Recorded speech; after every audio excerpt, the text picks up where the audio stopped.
छत्तीसगढ़ में जमीन की कीमतों में 100 से 800% तक का इजाफा किसी के गले नहीं उतर रहा है।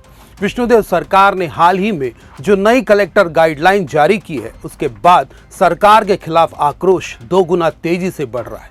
किसानों को जमीन के खरीदार नहीं मिल रहे हैं। रियल एस्टेट कारोबारियों का व्यापार ठंडा पड़ गया है। लोगों का अपना आशियाना लेने का सपना बिखरता नजर आ रहा है। आप सभी को अभिषेक दुबे का नमस्कार। CGNN लाइव में आज एक बार फिर छत्तीसगढ़ में कलेक्टर गाइडलाइन की वजह से आए तूफान पर बात करेंगे, जिसे लेकर रायपुर सांसद बृजमोहन अग्रवाल ने पहले तो मुख्यमंत्री विष्णुदेव साय को खत लिखा, तो अब सामने आए उनके बयान ने चौंका ही दिया है। वहीं पूर्व मुख्यमंत्री भूपेश बघेल सांसद बृजमोहन अग्रवाल के उस खत की आड़ लेकर विष्णुदेव सरकार पर लगातार हमलावर हैं। तो क्या है सांसद बृजमोहन अग्रवाल का वो बयान जिसने विष्णुदेव सरकार को कटघरे में खड़े कर दिया है? जानने के लिए बने रहिएगा हमारे साथ। छत्तीसगढ़ के रायपुर सांसद बृजमोहन अग्रवाल महज एक राजनेता नहीं, बल्कि संवेदनशील जननेता के तौर पर देखे जाते हैं।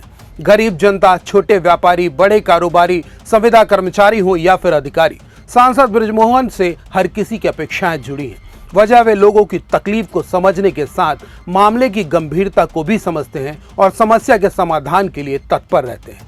नई गाइडलाइन को लेकर भी सांसद बृजमोहन अग्रवाल ने स्वतः संज्ञान लिया है, जिसके बाद उन्होंने बकायदा मुख्यमंत्री विष्णुदेव साय को खत लिखा, जिसमें उन्होंने स्पष्ट किया कि नई गाइडलाइन न्यायोचित नहीं है। साथ ही उन्होंने पुराने कलेक्टर गाइडलाइन को बहाल किए जाने की बात भी लिखी है। नए कलेक्टर गाइडलाइन को लेकर विष्णुदेव सरकार के वित्त मंत्री OP चौधरी का कहना है कि यह समय की मांग है। छत्तीसगढ़ में बीते 8 सालों से नई गाइडलाइन जारी नहीं की गई थी, जिसकी वजह से असंतुलन की स्थिति बन गई थी।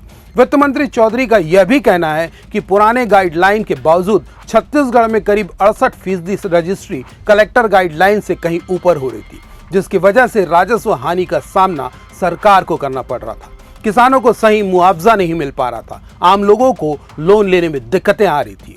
इसका सही तरीके से अध्ययन करने के बाद सरकार ने नई गाइडलाइन को लागू किया है। इस मसले पर सांसद बृजमोहन अग्रवाल के बयान से पहले आपको वित्त मंत्री चौधरी का बयान सुनाते हैं। निश्चित रूप से मैं कहना चाहूँगा कि कांग्रेस के ज़माने में 30% की रेट कटौती की गई। 8 साल तक जो ज़मीन का रेट नहीं बढ़ने दिया गया, इसके पीछे बहुत बड़ी साजिश थी।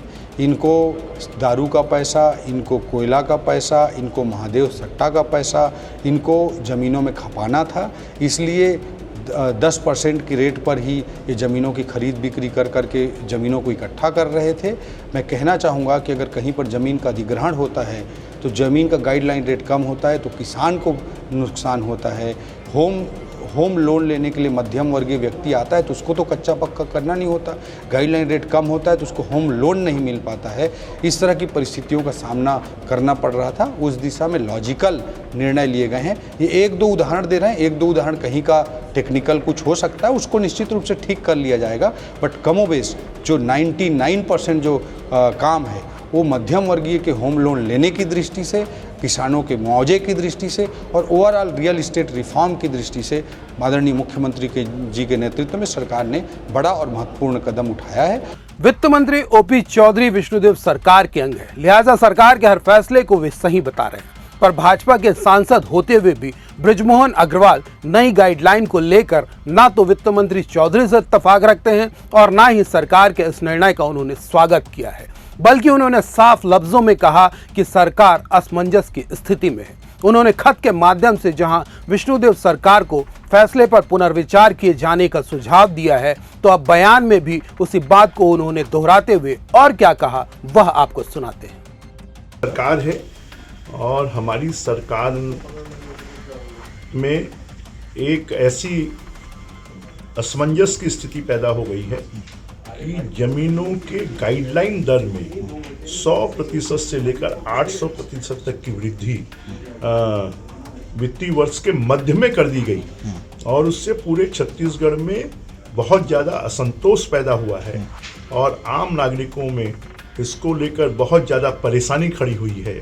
और इसको मैंने माननीय मुख्यमंत्री जी को पत्र लिखकर आग्रह किया है कि इसके लिए एक उच्च स्तरीय समिति बनाई जाए, जिस समिति में राजनीतिक लोग भी हों, विधायक भी हों, सांसद भी हों, स्टेक होल्डर्स भी हों, किसान भी हों और सब लोग जो है मिलकर इसके लिए नया सुझाव दें और उसके आधार पर अगले वित्तीय वर्ष से नई गाइडलाइन को जारी किया जाए, जिससे कि छत्तीसगढ़ की अर्थव्यवस्था भी जो है वो डूबने से बचे। नई गाइडलाइन जारी होने के साथ ही पूर्व मुख्यमंत्री भूपेश बघेल विष्णुदेव सरकार पर हमलावर हैं। तो अब सांसद बृजमोहन अग्रवाल के खत को उन्होंने सरकार के खिलाफ हथियार की तरह इस्तेमाल करना शुरू कर दिया है। इस बात को लेकर बृजमोहन अग्रवाल ने किस तरह का कटाक्ष किया वह भी आपको बताते हैं। अच्छी बात है कि छत्तीसगढ़ की जनता की अगर परेशानियों को दूर करने के लिए मैं मुख्यमंत्री जी को सुझाव देता हूं, तो उसका समर्थन विपक्ष के लोग भी कर रहे हैं, तो उनको सद्बुद्धि आ रही है, अच्छी बात है। छत्तीसगढ़ में नई गाइडलाइन आने के बाद जमीन का कारोबार एकदम से ठप पड़ गया है। अपनी जमीन बेचने के लिए जो किसान तैयार थे उनसे पूछताछ बंद हो गई है। रियल एस्टेट के कारोबार में सन्नाटा पसर गया है।